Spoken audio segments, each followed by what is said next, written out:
ચલો મિત્રો, હવે કોષ ચક્રના વિભાગની અંદર જઈએ. હવે સેલ સાયકલ વિભાગ પ્રકરણ નંબર 10 જોઈશું. 8મો કોષ રચનાઓ જોઈ. 9ની અંદર આપણે કોષના બંધારણીય ઘટકો જૈવિક કણોની વાત કરી. હવે 9 વિભાગ જોઈએ છીએ આપણે. પ્રકરણ નંબર 10 કોષ ચક્ર અને કોષ વિભાજન. એમાં લેક્ચર 1ની અંદર સેલ સાયકલની વાત કરી લઈએ. બરાબર.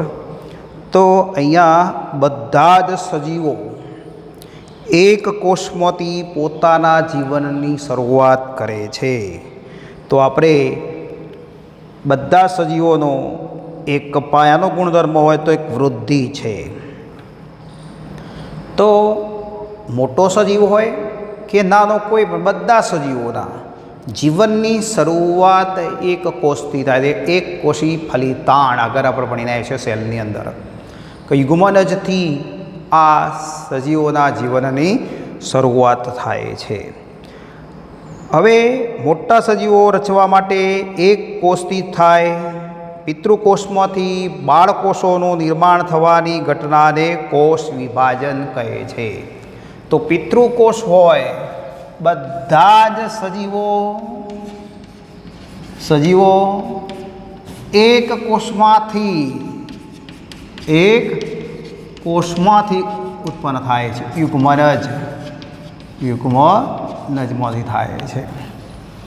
આપણે અહીંયા પિતૃકોષમાંથી બાળકોષોનું નિર્માણ થવાની જે ઘટના છે એને કોષ વિભાજન કહેવાય.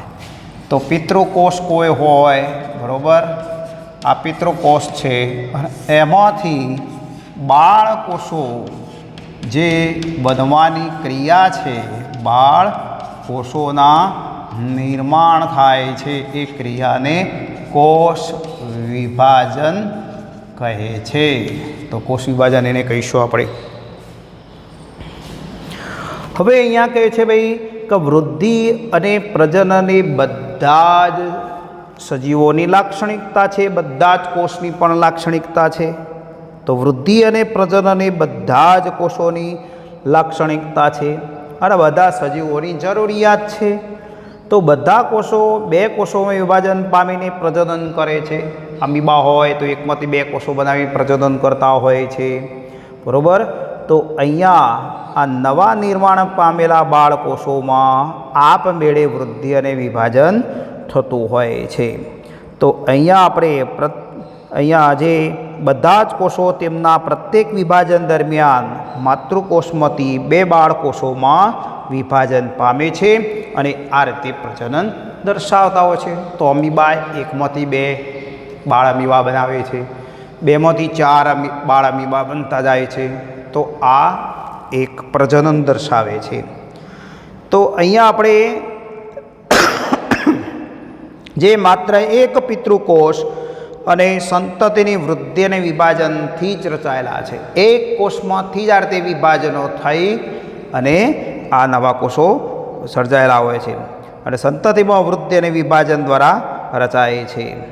તો વૃદ્ધિ અને વિભાજનના ચક્રો એક કોષને લાખો કોષો ધરાવતી રચનામાં નિર્માણ પામવા માટે મહત્ત્વનો ફાળો આપે છે. તો કોણ? વૃદ્ધિ અને વિભાજનનું આ ચક્ર જે રહ્યું એ એક કોષમાંથી કેટલા બધા લાખો કોષો ધરાવતી રચનાનું નિર્માણ માટે મહત્ત્વનો ફાળો આપે છે. તો કોણ? વૃદ્ધિ અને વિભાજન.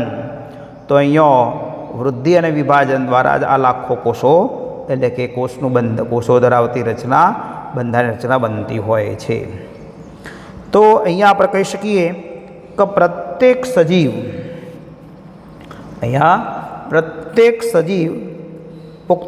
પ્રત્યેક પુખ્ત વ્યક્તિના શરીરમાં કોષોની સંખ્યા 10⁴ છે. આપણા શરીરની અંદર કેટલા? 10⁴ કોષો છે.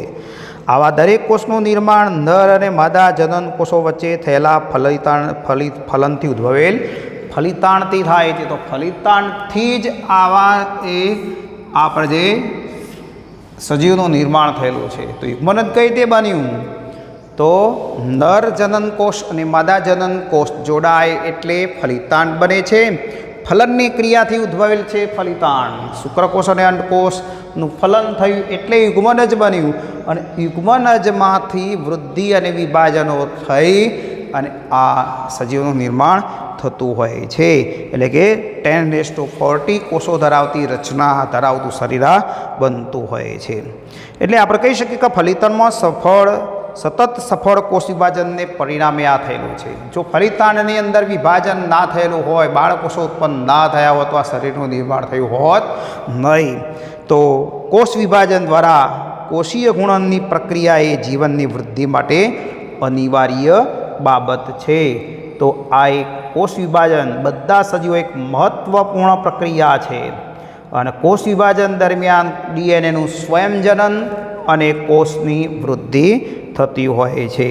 તો અહીંયા આપણે કહી શકીએ કે ભાઈ વૃદ્ધિ માટે વૃદ્ધિની પ્રક્રિયા દરમિયાન જોઈએ આપણે કે બધી જ પ્રક્રિયાઓ જેમ કે કોષ વિભાજન, ડીએનએનું સ્વયંજનન, કોષની વૃદ્ધિ, બરાબર, તો એ એકબીજા સાથે આ બધી ક્રિયાઓ સંકળાયેલી છે. તો અહીંયા કોષ વિભાજન અને બાળકોષોનું માતૃકોષ જેવું જ જનીન સંકુલ ધરાવતા સંતતિ કોષોના નિર્માણને સૂચવે છે. તો આપણે કહી શકીએ કે કોષ વિભાજન અને બાળકોષોનું જે માતૃકોષ જેવું જ જનીન દ્રવ્ય ધરાવતા સંતતિના કોષોનું નિર્માણ સૂચવે છે. કારણ કે જે પિતૃકોષમાં જેવું જનીન બંધારણ હોય એવું જ બાળકોષોની અંદર આવે છે. તો એ સંતતિમાં જનીન બંધારણ પિતૃકોષના જેવું જ આ કોષ વિભાજન દ્વારા સૂચવાય છે. તો અહીંયા આપણે કહી શકીએ કે ભાઈ વૃદ્ધિ દરમિયાન કઈ પ્રક્રિયાઓ થાય? કોષોના જથ્થામાં વધારો થવો, જનીન દ્રવ્યોનું પ્રસ્થાપન થવું, ડીએનએ છે એનું, અને વિભાજન દ્વારા સમાન જથ્થામાં જનીન દ્રવ્યો ધરાવતા બાળકોષોનું નિર્માણ થવું. આ 3 ક્રિયાઓ સંકળાયેલી છે. કોષોના જથ્થામાં વધારો થવો, પછી જનીન દ્રવ્યનું પ્રસ્થાપન થવું, જે ડીએનએ પિતૃકોષમાં હોય એટલું જ ડીએનએ રંગસૂત્રો આવતા હોય છે. પછી વિભાજન દ્વારા સમાન જથ્થામાં જનીન દ્રવ્યો ધરાવતા બાળકોષોનું નિર્માણ થવું એ જરૂરી છે. તો અહીંયા આપણે કહી શકીએ કે ભાઈ કોષ ચક્ર કોને કહેવાય એની વાત કરીએ હવે. તો કોષ ચક્ર કોને કહીશું? કોષ તેના દ્વારા જનીન દ્રવ્યનું દ્વિગુણન, અન્ય ઘટકોનું સંશ્લેષણ અને ત્યાર પછી 2 બાળકોષોમાં વિભાજન પામવાનું જે ઘટનાક્રમ છે એને સેલ સાયકલ કહીએ છીએ આપણે. તો કોષોના જનીન દ્રવ્યનું દ્વિગુણન, તો અહીંયા જે જનીન દ્રવ્ય છે એનું દ્વિગુણન એટલે બેવડાવવું, રંગસૂત્રો સુધાય બેવડાય છે. અને કોષોના અન્ય ઘટકો સંશ્લેષિત થાય, પ્રોટીન છે, જીવરસમાં બંધારણ ઘટકો, એ બધા અંગિકાઓ છે, એ બધું સંશ્લેષિત કરે અને 2 બાળકોષોમાં વિભાજિત થાય તે ઘટનાક્રમને આપણે શું કહીએ છીએ? સેલ સાયકલ અથવા કોષ ચક્ર કહીશું આપણે. અથવા આપણે કહી શકીએ કે ભાઈ 2 સફળ કોષ વિભાજન વચ્ચેના ગાળાને કોષ ચક્ર કહેવાય. એક કોષથી વિભાજન શરૂ થઈ તે 2 બાળકોષો બને ત્યાં સુધીનો જે સમયગાળો છે એને આપણે સેલ સાયકલ કહીશું આપણે. તો અહીંયા કોષોના જનીન દ્રવ્યનું દ્વિગુણન, પછી કોષોની અંદર અન્ય ઘટકોનું સંશ્લેષણ, આરએનએ હોય, પ્રોટીન હોય, ઉત્સેચકો હોય, નલિકાઓ હોય, સૂક્ષ્મ નલિકાઓ, એ બધાનું સંશ્લેષણ કરવું. જીવરસની અંદર અંગિકાઓ છે એ બધા દ્રવ્યોનું સંશ્લેષિત કરવું. અને છેવટે 2 બાળકોષોની અંદર આ બધું દ્રવ્ય બેવડાઈ જાય, બધું રંગસૂત્રો બેવડાઈ જાય, જીવરસના બંધારે ઘટકો બેવડાઈ જાય એટલે એકમાંથી 2 કોષો માટેનું દ્રવ્યની વહેંચણી થઈ જવી. 2 બાળકોષોનું શું થાય છે? વિભાજન થાય છે. આ ઘટનાની જે શ્રેણી છે, ક્રમ છે, એને આપણે શું કહીએ છીએ? સેલ સાયકલ અથવા કોષ ચક્ર કહીશું. કોષ વિભાજન બધા જ જીવન સજીવોમાં મહત્ત્વની પ્રક્રિયા થઈ રહી છે, બરાબર. તો અહીંયા આપણે કહી શકીએ કે ભાઈ કોષ વૃદ્ધિ, કોષ ચક્ર પછી પણ છતાં પણ કોષ વૃદ્ધિ પામે, કોષના જથ્થામાં પણ વધારો થતો જાય છે, એક સળંગ પ્રક્રિયા છે. તેમાં ડીએનએનું સંશ્લેષણ કોષ ચક્રના કોઈ એક વિશિષ્ટ તબક્કે થતું હોય છે. સતત ડીએનએનું સંશ્લેષણ થતું નથી, કોષચક્રના વિશિષ્ટ એસ તબક્કા દરમિયાન થતું હોય છે. તો અહીંયા આપણે કહી શકીએ કે ભાઈ ડીએનએનું સંશ્લેષણ માત્ર કોષચક્રના એક વિશિષ્ટ તબક્કે એટલે કયો એસ તબક્કામાં થાય છે. કોષ વિભાજન દરમિયાન દ્વિગુણિત રંગસૂત્રો અથવા ડીએનએ જટિલ ઘટનાક્રમ દ્વારા બાળકોષોમાં વિતરણ પામે છે. એ બેવડાયેલા રંગસૂત્રો જે રહે બે બાળકોષોમાં સરખા વહેંચણી થઈ જાય છે. બરાબર. તો અહીંયા આપણે આ બધી કોષચક્રની ઘટનાઓ જે રહી એ જનીનિક નિયંત્રણ હેઠળ થતી હોય છે. કોષચક્રની ઘટનાઓ જે રહી એ જનીનિક નિયંત્રણ હેઠળ થાય છે. નિયંત્રણ વગર આ પ્રક્રિયા થતી નથી. બરાબર. તો કોષચક્રના તબક્કાઓની આપણે વાત કરીએ. હવે કોષચક્ર દરમિયાન કયા તબક્કા જોવા મળે એની વાત કરીશું. બરાબર. તો અહીંયા આપણે કોષચક્ર જે રહ્યું એ દરમિયાન આપણે કે ભાઈ લાક્ષણિક સુકોષકેન્દ્રી કોષચક્ર મનુષ્યના કોષને સંવર્ધિત કરી અને એના દ્વારા સમજાવી શકાય. આ કોષો આશરે 24 કલાકમાં એકવાર વિભાજન પામે છે. મનુષ્યની અંદર કોષ 24 કલાકમાં એકમાંથી બે કોષો બનતા હોય છે. તો અહીંયા આપણને માનવની અંદર કોષ સંપૂર્ણ કોષ વિભાજનનો સમયગાળો કેટલો છે? એકમાંથી બે કોષો બનવાનો 24 કલાક છે. ઈષ્ટ કોષોની અંદર કોષચક્રનો સમયગાળો 90 મિનિટનો છે. કેટલી છે? 90 મિનિટનો હોય છે. તો અહીંયા આપણને કોષચક્રનો સમયગાળો એક સજીવથી બીજા સજીવ અને એક કોષથી બીજા કોષ તરફ જતાં બદલાય છે. તો અહીંયા આપણે આ ઈષ્ટ કોષની અંદર સમયગાળો કેટલો હોય તો 90 મિનિટ. મનુષ્યની અંદર સમયગાળો કેટલો છે તો 24 કલાક છે. બરાબર. તો કોષચક્રના આપણે તબક્કા તરફ જઈશું. બરાબર. કોષચક્રની અંદર બે તબક્કા છે. એક આંતરઅવસ્થાનો તબક્કો ઇન્ટરફેજ અને બીજો છે વિભાજન તબક્કો. તો આપણે કોષચક્રની અંદર જોઈએ છે કે એક તબક્કો કયો છે? આંતર અવસ્થા ઇન્ટરફેજ કહીશું અહીંયા સુધીનો. બરાબર. તો આ બધો તબક્કો બધો કયો છે? આ ઇન્ટરફેજ આંતર અવસ્થા કહેવાય. બરાબર. G1 S G2 પછીનો એમ તબક્કો એટલે વિભાજન તબક્કો કહીશું આપણે. બરાબર. તો અહીંયા આપણે આ કોષચક્ર બે તબક્કામાં વહેંચાયેલ છે. એક આંતર અવસ્થા અને એટલે કે વિશ્રામી અવસ્થા કહેવાય અને બીજો વિભાજન તબક્કો છે. તો અહીંયા આપણે પહેલાં આંતર અવસ્થાની વાત કરીશું. કોની વાત કરીએ? આંતર અવસ્થાની વાત કરીશું. તો અહીંયા આંતર અવસ્થાની અંદર બે ક્રમિક વિભાજન વચ્ચેની અવસ્થા એટલે આંતર અવસ્થા કહીશું આપણે. તો અહીંયા બે ક્રમિક વિભાજન વચ્ચે બે ક્રમિક એમ એટલે કે કોષ વિભાજન વચ્ચેના સમયગાળાને આંતર અવસ્થા કહીશું આપણે. બરાબર. તો અહીંયા આ એમ તબક્કો બે ક્રમિક પાછું બીજું વિભાજન આવે તો બીજા ત્યાં સુધીના સમયગાળાને આ બધાને શું કહેવાય? આંતર અવસ્થા કહીશું. તો બે ક્રમિક વિભાજન વચ્ચેનો જે સમયગાળો છે તો અહીંયા આપણે શું કહીશું? G0 છે તબક્કો, પછી G1 S G2 M પાછું G0 તબક્કો આવે તો પાછું M આવો. તો બે ક્રમિક એમ વચ્ચેના સમયગાળાને આપણે શું કહીએ છીએ?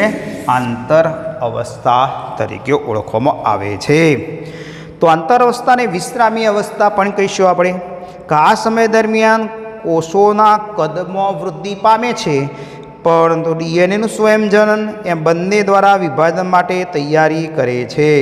તો કોષો કદમાં વૃદ્ધિ પામે, ડીએનએનું સ્વયંજનન થાય એમ આ વિભાજન માટેની તૈયારી કરે છે. પણ કોષ પોતે આ તબક્કા દરમિયાન વિભાજન પામતો નથી. બરાબર. કોષ વિભાજન માટેની તૈયારી કરશે પણ વિભાજન પામતો નથી ત્યોય. બરાબર. તો અહીંયા આપણે બીજી એક વાત કરીશું કે ભાઈ આંતરઅવસ્થા દરમિયાન કોષમાં શું થાય છે? તો કોષ વૃદ્ધિ પામે. બરાબર. કોષ વૃદ્ધિ પામે એટલે અને ડીએનએનું સ્વયંજનનમાંથી પસાર થઈ વિભાજન માટેની તૈયારી કરે છે. વિભાજન માટે તૈયાર થવાનો તબક્કો એટલે કયો? આંતર અવસ્થા. અને આંતર અવસ્થાની અંદર આપણે જોઈએ કે ભાઈ આ તબક્કો જે રહ્યો એ માનવ કોષના કોષચક્રનો સમયગાળો કેટલો છે? 24 કલાકનો છે. કેટલા કલાક છે? 24 કલાક. જેમાં કોષ વિભાજન માત્ર એક કોષ વિભાજન માત્ર 1 કલાક જ ચાલે છે. એટલે એમ તબક્કો જે રહ્યો 1 કલાક ચાલે છે, તો બાકીનો આંતર અવસ્થાની અંદર સમયગાળો 95%થી વધુ થાય છે. એટલે કે 23 કલાક જેટલો સમય તો સમજાય છે તૈયારી કરવામાં જાય છે. અને વિભાજનનો સમયગાળો કેટલો મળ્યો? 24માંથી 1 કલાક જ મળે છે. એટલે 23 કલાક તો આંતર અવસ્થામાં સમયગાળો પસાર કરે છે. બરાબર. તો કોષચક્રના કુલ સમયગાળાના કેટલો સમય આંતર અવસ્થામાં પસાર કરે છે? 95%થી પણ વધારે સમય, એટલે કે 23 કલાક પસાર કરતો હોય છે. હવે આપણે વાત કરીએ અહીંયા કે આ તબક્કા અવસ્થાની અંદર રંગસૂત્ર ખૂબ જ વિસ્તરેલી ગોઠવણી ધરાવતો હોવાથી ફક્ત ક્રોમેટિન તરીકે જ ઓળખાય છે. રંગસૂત્ર દ્રવ્ય તરીકે ઓળખાય છે. રંગસૂત્રો વિસ્તરેલા હોય છે દોરીની જેમ, એટલે એ રંગસૂત્ર દ્રવ્ય તરીકે ઓળખાશે. એને આપણે રંગસૂત્ર સ્પષ્ટ જોવા મળતા નથી. તારા કેન્દ્ર બેવડાવવાથી સર્જાતા બે એકમો એકબીજાને કાટખૂણે શોધેલા હોય છે, ગોઠવાયેલા હોય છે. તો હવાર્ડ અને પેલ્કે આંતર અવસ્થાને 3 તબક્કાઓમાં વર્ગીકૃત કરેલા છે. કયા વૈજ્ઞાનિકે? હોવાર્ડ અને પેલ્કે. હોવાર્ડ અને પેલ્કે આ આંતર અવસ્થા જે રહી એને 3 તબક્કાની અંદર વિભાજિત કરી દીધી એને. બરાબર. એક G1 વૃદ્ધિ તબક્કો 1, S અને G2 વૃદ્ધિ તબક્કો 2. આમ 3 તબક્કામાં વિભાજિત કરે. G1, S અને G2 એમ 3 તબક્કાઓમાં વિભાજિત થઈ છે. આંતર અવસ્થાના 3 પેટા તબક્કાઓ છે. તો આપણે એ આંતર અવસ્થાના તબક્કાની ગેપ 1 સિન્થેસિસ તબક્કો એટલે S અને ગેપ 2 ફેજ. બરાબર. તો આપણે એ તબક્કા તરફ જઈએ કે એકની વાત કરીએ આપણે. બરાબર. જીવન અવસ્થાની અંદર જોઈએ. જીવન અવસ્થામાં આંતર અવસ્થાનો પ્રારંભિક તબક્કો છે. બરાબર. પૂર્વ ડીએનએ સંશ્લેષણ તબક્કો કહીશું આપણે. અને આ ગેપ 1 ફેજ જે રહ્યો એ પ્રારંભિક તબક્કો છે. કેવો તબક્કો છે? આંતર અવસ્થાનો પ્રારંભિક પ્રથમ અવકાશ તબક્કો છે. બરાબર. તો એને પૂર્વ ડીએનએ સંશ્લેષણ તબક્કો કહેવાય. પૂર્વ ડીએનએનું સંશ્લેષણ થાય એ પહેલાંનો તબક્કો છે. એટલે પૂર્વ ડીએનએ સંશ્લેષણ તબક્કો કયો? તો G1 તબક્કો છે. અને આ તબક્કાની અંદર જે ક્રિયાઓ થાય છે એની વાત કરીએ. સમસૂત્ર વિભાજન અને ડીએનએના સ્વયંજન વચ્ચેના સમયગાળા દરમિયાન જોવા મળે છે. તો G1 તબક્કો ક્યાં જોવા મળે છે? ચલો G1 આવી રહ્યો આપણો. બરાબર. તો આ M તબક્કો સમવિભાજનનો અને Sના વચ્ચે જોવા મળે છે. તો આ M તબક્કો છે આખો. બરાબર. આ M તબક્કો છે. અહીંયા વિભાજન પૂરું થઈ જાય છે એટલે. તો આ M અને Sના વચ્ચે G1 તબક્કો જોવા મળે છે. તો M અને Sની વચ્ચે આવેલો તબક્કો તો G1 તબક્કો છે. ચયાપચય પ્રક્રિયાઓ અહીંયા સક્રિય હોય છે. આ તબક્કા દરમિયાન ચયાપચયની ક્રિયાઓ સક્રિય રીતે થતી હોય છે. બરાબર. એટલે કોષ જે રહ્યો એ ચયાપચય રીતે સક્રિય હોય છે અને સતત વૃદ્ધિ પામે છે, પરંતુ તેના ડીએનએનું સ્વયંજનન થતું નથી. અહીંયા ડીએનએનું સંશ્લેષણ સ્વયંજનન રંગસૂત્રો બેવડાની ક્રિયા અહીંયા થતી નથી. કોષ ચયાપચયિક રીતે સક્રિય છે અને એ ચયાપચયની પ્રક્રિયાઓ થાય એ દરમિયાન એની અંદર આપણે જોઈએ તો મોટાભાગની કોષ અંગિકાઓ વધે છે. S તબક્કા માટે જરૂરી ઉત્સેચકો RNA અને પ્રોટીનનું સંશ્લેષણ થાય છે. તો RNA પ્રોટીન અને ઉત્સેચકો સંશ્લેષણ માટેના એનું સંશ્લેષણ અહીંયા G1 તબક્કામાં થાય છે. એટલે ચયાપચયિક રીતે સક્રિય છે. બરાબર. એમાં ચયની ક્રિયાઓ વધારે ચાલતી હોય છે. બરાબર, જેના કારણે આરએનએ, પ્રોટીન અને એસ તબક્કા માટે જરૂરી ઉત્સેચકોનું સંશ્લેષણ થતું હોય છે. અને મોટાભાગની કોષ અંગિકાઓ પણ અહીંયા વધે છે. ટેક્સ્ટ બુકમાં આપણે નથી, પણ એની વાત પણ કરી શકાય. આ જીવન તબક્કાની અંદર વાત કરી શકાય આપણે. ચલો, બીજો તબક્કો છે એસ તબક્કો છે, સિન્થેસિસ તબક્કો. ડીએનએના સંશ્લેષણનો તબક્કો કહીશું આપણે. ડીએનએના સંશ્લેષણનો તબક્કો, બરોબર. સિન્થેસિસ સંશ્લેષણ. એસ તબક્કા દરમિયાન ડીએનએનું સ્વયંજનન થાય છે. તો અહીંયા આપણે કોષ કેન્દ્ર ડીએનએનું સ્વયંજનન અને હિસ્ટોન પ્રોટીનનું સંશ્લેષણ થાય છે. અને તે બધા રંગસૂત્રો બેવડાય છે. દરેક એકલ રંગસૂત્ર 2 બાળ રંગસૂત્રિકાઓ ધરાવતા રંગસૂત્રમાં ફેરવાય છે. તો અહીંયા જે રંગસૂત્રો ઉપર એકલ રંગસૂત્ર જે આવેલું છે એ 2 બેવડાઈ જશે. એ રંગસૂત્રિકાઓ આ બેવડાઈ જશે, આ બેવડાઈ જશે, બરાબર. તો અહીંયા જે 2 બાળ રંગસૂત્રિકાઓ ધરાવતા રંગસૂત્રમાં ફેરવાય છે. તો આ તબક્કાની અંદર ડીએનએની માત્રા જે 2C હોય નોંધાયું હોય તો અંતેનું પ્રમાણ કેટલું થઈ ગયું? 4C. તો 2C છે, જુઓ 2 જ રંગસૂત્રિકાઓ ધરાવે છે તો 4C થઈ જાય. અહીંયા 2 આની 2 થઈ જાય, આની 2 થઈ જાય, એટલે 4C તરીકે નોંધાયેલું હોય છે. તો જો કે રંગસૂત્રની સંખ્યામાં કોઈ વધારો થતો નથી. જો કે રંગસૂત્રની સંખ્યામાં કોઈ અહીંયા વધારો થતો નથી. કોષ પાસે જીવન તબક્કામાં દ્વિકીય અથવા 2n સંખ્યામાં રંગસૂત્રો હોય છે. એ એસ તબક્કામાં એ જ સંખ્યા જળવાઈ રહે. અહીંયા જીવનમાં 2n રંગસૂત્રો હોય એટલા જ રંગસૂત્રો આની અંદર જળવાઈ રહે છે. રંગસૂત્રોમાં કોઈ વધારો થતો નથી. આપણા 46 રંગસૂત્રો તો 46 જ રહેવાના છે, એમાં વધારો થતો નથી કે બેવડાતા નથી. એટલે અહીંયા રંગસૂત્ર જે રહીને એકલ રંગસૂત્રિકાઓ જે રહી એ બેવડાય છે, સ્વયંજનન થાય. એટલે એકમાંથી 2 ડીએનએ બનતા હોય છે. એટલે 2C હોય તો 4C તરીકે હોય છે. હવે અહીંયા આપણે વાત કરીએ કે પ્રાણી કોષની અંદર શું થાય. પ્રાણી કોષના એસ તબક્કા દરમિયાન કોષ કેન્દ્રમાં ડીએનએનું સ્વયંજનન શરૂઆત થાય છે અને કોષ રસમાં તારા કેન્દ્રના દ્વિગુણનની શરૂઆત થાય છે. વનસ્પતિ કોષમાં તારા કેન્દ્ર નથી, આ પર પ્રાણી કોષમાં તારા કેન્દ્ર છે. એટલે અહીંયા ડીએનએના સ્વયંજનનની સાથે કોષ રસની અંદર તારા કેન્દ્રનું પણ સ્વયંજનન થાય છે, બરાબર. તો અહીંયા આપણે આ એસ તબક્કાની અંદર ટૂંકમાં ડીએનએનું સ્વયંજનન, ડીએનએની માત્રા બમણી થઈ જશે, એટલે કે રંગસૂત્રોઇકાઓ ડબલ થતી જાય છે, ડીએનએનું સ્વયંજનન થાય છે, બરાબર. પણ જીવન તબક્કામાં જે 2n રંગસૂત્રો હોય એ એસ તબક્કાને અંતે પણ 2n રંગસૂત્રો જ રહે છે. રંગસૂત્રોમાં કોઈ વધારો થતો નથી. પ્રાણી કોષ હોય તો એના કોષ રસમાં તારા કેન્દ્રનું જે બેવડાવવાની શરૂઆત થાય છે. G2 તબક્કો, ગેપ 2 તબક્કાની આપણે વાત કરીએ કે દ્વિતીય અવકાશ તબક્કો. ગેપ 2 દ્વિતીય અવકાશ તબક્કો. દ્વિતીય અવકાશ તબક્કો ગેપ 2.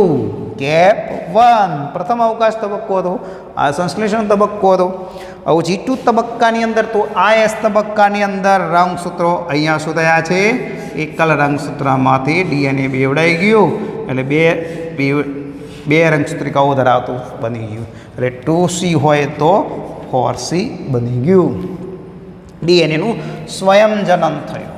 ડીએનએનું સ્વયંજનન થાય છે, એટલે એકમાંથી 2 ડીએનએ બનવાની ક્રિયા થઈ.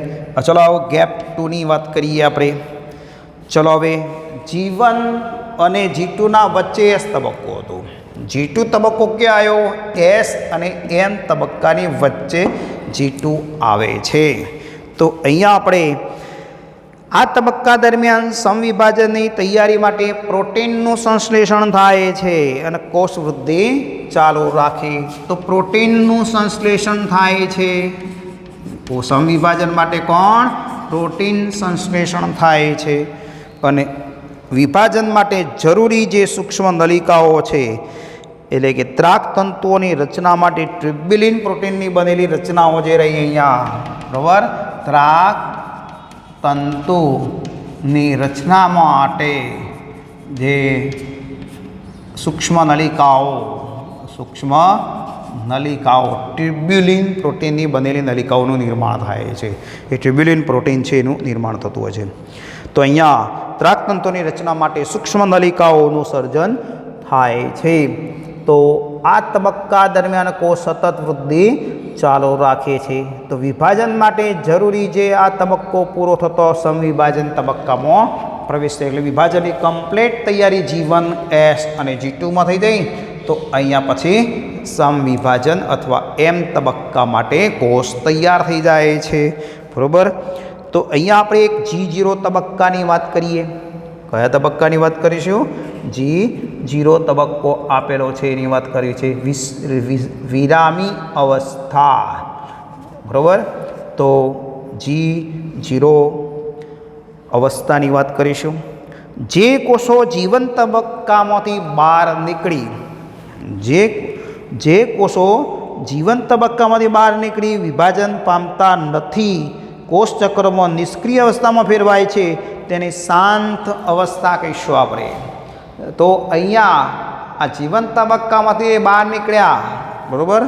તો અહીંયા કોષો જીવન તબક્કામાંથી બહાર નીકળી વિભાજન પામતા નથી. જીવન તબક્કામાંથી બહાર નીકળ્યા પણ કોષ વિભાજન પામતો નથી અને એ કોષ ચક્રમાં નિષ્ક્રિય અવસ્થામાં ફેરવાઈ જાય છે. એ નિષ્ક્રિય અવસ્થા એટલે શાંત અવસ્થા કહીશું આપણે, બરાબર. તો એને શાંત અવસ્થા તરીકે ઓળખ્યું. આ અવસ્થામાં કોષો ચયાપચયની દ્રષ્ટિએ સક્રિય રહેશે પરંતુ વિભાજન પામતા નથી. તો અહીંયા પુખ્ત પ્રાણીઓના કેટલાક કોષો વિભાજન પામતા નથી. એ દાખલા તરીકે હૃદયના કોષો છે, ચેતાકોષો છે. આ હૃદયનું નિર્માણ થઈ ગયા, હવે કોષો ત્યાં વિભાજન ક્યાં પામે? ચેતાકોષો બી વિભાજન પામતા નથી, આપણા નવા કોષો બનતા જ નથી ત્યાં. તો અહીંયા આપણે અન્ય ઘણા બીજા ક્યારેક વિભાજન પામે છે, જેમને ઈજા કે કોષ મૃત્યુને લીધે ગુમાવેલા કોષને બદલવા માટે જરૂરી છે. કોઈ ઈજા થઈ હોય, આપણે ઘા પડ્યો હોય તો રૂજ આવવા માટે કોષ વિભાજન થાય છે હાથની અંદર ઓગળીમાં. પણ હૃદયની દિવાલના કોષો, હૃદયના સ્નાયુ કોષો હોય કે ચેતાકોષો વિભાજન પામતા નથી. તો આ તબક્કામાં કોષો ચયાપચય સક્રિય હોય પરંતુ સજીવની જરૂરિયાતને આધારે આવું કરવા માટે ના આવે ત્યાં સુધી લાંબા સમય સુધી એ કોષો પેદા કરતા નથી, એટલે કોષ વિભાજનમાંથી પસાર થતા નથી. તો આ કોષો એવા કયા G0 અવસ્થામાં છે, વિભાજન પામતા નથી. આપણા શરીરમાં ચયાપચયની રીતે સક્રિય છે પણ વિભાજન પામતા નથી. તો હૃદયના કોષો અને ચેતાકોષો આ રીતે અવસ્થામાંથી પસાર થતા હોય છે. તો અહીંયા આપણે પુખ્ત પ્રાણીઓમાં કેટલાક કોષો વિભાજન પામતા નથી અને બીજા અનેક કોષો ક્યારેક જ વિભાજન પામે છે. અને એવું ત્યારે થાય છે જ્યારે ઈજા થાય, મૃત કોષોને નુકસાન થવાને કારણે એ બદલવા પડે છે. જ્યારે કોષને નુકસાન થાય ત્યારે નવા કોષો ઉત્પન્ન કરવા પડે. મૃત થઈ જાય તો નવા કોષો ઉત્પન્ન કરે ત્યારે એ કોષ વિભાજન પામતા હોય છે. તો આપણે આ તબક્કો એટલે આંતર અવસ્થાની આપણે વાત કરી લીધી. હવે આપણે એમ વિભાજન તબક્કાની થોડીક વાત કરી લઈએ અને પછી આગળ નવો પ્રશ્ન શરૂ થશે.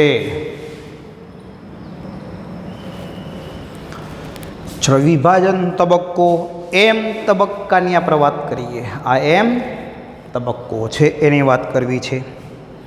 તો એમ તબક્કાની અંદર આપણે જોઈએ કે ભાઈ આ વાસ્તવિક રીતે વિભાજનનો તબક્કો છે. કોષ વિભાજન અથવા સમવિભાજન થાય છે. કોષ વિભાજનની અવસ્થાઓને રજૂ કરે છે. અરે એ કોષ ચક્રનો એક નાટકીય તબક્કો પણ કહેવામાં આવેલો છે. અને કોષ વિભાજનનો કોષ ચક્રનો નાટકીય તબક્કો છે. બધા ફેરફારો થાય છે અહીંયા. તો કોષ વિભાજનની અવસ્થાને રજૂ કરે. વાસ્તવિક કોષ વિભાજન એક કોષમાંથી બે બાળકોષો બનતા હોય છે, નિર્માણ પામે છે, બરાબર. તો અહીંયા એક કોષમાંથી બે બાળકોષો બની જવાના છે, બરાબર. તો અહીંયા મનુષ્યની અંદર જે કોષચક્રનો સમયગાળો કેટલો છે? કોષચક્રનો સમયગાળો 24 કલાક લે છે. એમાંથી 23 કલાક તો આપણે કયા સમયમાં લઈ લીધું? આંતર અવસ્થામાં થાય છે ફેરફાર. G1 S G2 તબક્કામાંથી પસાર થશે. માત્ર 1 કલાક જેટલો સમય આ n તબક્કામાં જોવા મળે છે. તો 1 કલાકનો જ સમયગાળો અહીંયા છે, બરાબર. તો વધુ સમયગાળો એને 55% વધુ આંતરવસ્થા વિશ્રામી તબક્કાની અંદર વિભાજનની તૈયારીમાં કરે છે. વિભાજનનો સમય તો 1 કલાક જ થઈ જાય છે. તો અહીંયા એમ તબક્કાની અંદર આપણે 2 તબક્કે વિભાજન થતું જોવા મળશે. પહેલું કોષ કેન્દ્રનું વિભાજન અને પછી કોષરસ વિભાજન થાય છે. તો કોષ કેન્દ્રીય વિભાજનને કેરિયોકાઇનેસિસ કહેવાય. તો અહીંયા વિભાજન દરમિયાન પ્રથમ કોષ કેન્દ્રનું વિભાજન અને પછી કોષરસનું વિભાજન થતું હોય છે. કોષ કેન્દ્રનું જે વિભાજન થાય એને કેરિયોકાઇનેસિસ કહેવાય. બાળ રંગસૂત્રોનું નિર્માણ થશે. બાળ કોષ કેન્દ્રો બનેલા જોવા મળશે આપણને. એક કોષ કેન્દ્રમાંથી 2 બાળ કોષ કેન્દ્રો બને છે. અંદર જે રંગસૂત્રો છે એમાં બાળ રંગસૂત્રોનું નિર્માણ થશે. હવે એની અંદર 2 તબક્કે થાય, સમવિભાજન અને અર્ધીકરણ થશે. તો સમવિભાજન કોને કહેવાય? તો વિભાજનથી સર્જાતા કોષ કેન્દ્રોમાં રંગસૂત્રોની સંખ્યા મૂળ કોષ કેન્દ્રમાં હોય તેટલી જ જોવા મળે. જેટલા મૂળ રંગસૂત્રો કોષમાં હતા તેવી જોડે તો તેવી જોડે જ રંગસૂત્રો જોવા મળ્યા. આમાં તેવી જો તો આમાં તેવી જોડે જ જોવા મળ્યા. આ રંગસૂત્રોની સંખ્યા સમાન જળવાઈ રહેતી હોય તેવા વિભાજનને આપણે શું કહીએ છીએ? સમવિભાજન. બરાબર. તો આ સમવિભાજનની ક્રિયા થઈ. અર્ધસૂત્રી વિભાજન અથવા અર્ધીકરણ. તો વિભાજનથી સર્જાતા કોષ કેન્દ્રો જે રહ્યા એમાં રંગસૂત્રોની સંખ્યા મૂળ કોષમાં કોષ કેન્દ્ર કરતો કેવી છે? અડધી થઈ જાય. અહીંયા 46 રંગસૂત્રો એટલે 23 જોડ છે. તો અહીંયા 23 જોડ નથી આવી, 23 જ આવ્યા. જુઓ, અડધા થઈ ગયા. એટલે n રંગસૂત્રો. આ 2n હોય તો n રંગસૂત્રો થઈ જાય, બરાબર. અહીંયા 2n હોય તો આ 2n જ જળવાઈ રહે. એ સમવિભાજન કહેવાય. તો અર્ધીકરણ દરમિયાન રંગસૂત્રોની સંખ્યા માતૃકોષ કરતો બાળકોષોમાં કેટલી હોય? અડધી હોય છે. અને જનન કોષોના નિર્માણ વખતે શુક્રપિંડ છે, અંડપિંડ છે, એની અંદર જનન કોષો બને છે ત્યારે આ અર્ધીકરણ પ્રકારે વિભાજન થાય. જ્યારે આપણા શરીરના દૈહિક કોષો છે બધા, એની અંદર સમવિભાજન થતું હોય છે. તો આપણે અહીંયા કોષ કેન્દ્ર વિભાજનની વાત કરી. તો અહીંયા આપણે આગળ જોઈશું હવે સમવિભાજનના તબક્કાઓ અને અર્ધીકરણની તબક્કાઓને આપણે વિગતે અભ્યાસ કરીશું. તો સમવિભાજન કોને કીધું આપણે? વિભાજનથી સર્જાતા કોષ કેન્દ્રોમાં રંગસૂત્રોની સંખ્યા માતૃકોષ કરતો કેટલી હોય? રંગસૂત્રોમાં એના કરતો કોષના જેટલી જ જોવા મળે. જેટલા 23 હોય તો 23, 4 હોય તો 4 જ જોવા મળે. એટલે ને એટલી જળવાઈ સમાન હોય તો એને સમવિભાજન અથવા સમસૂત્રી વિભાજન કહેવાના છીએ. તો એ મિટોસિસ કહીશું આપણે એને, બરાબર. તો એ મિટોસિસની તબક્કાઓની વાત વિગતે આપણે હવે પછી આગળ ભણીશું.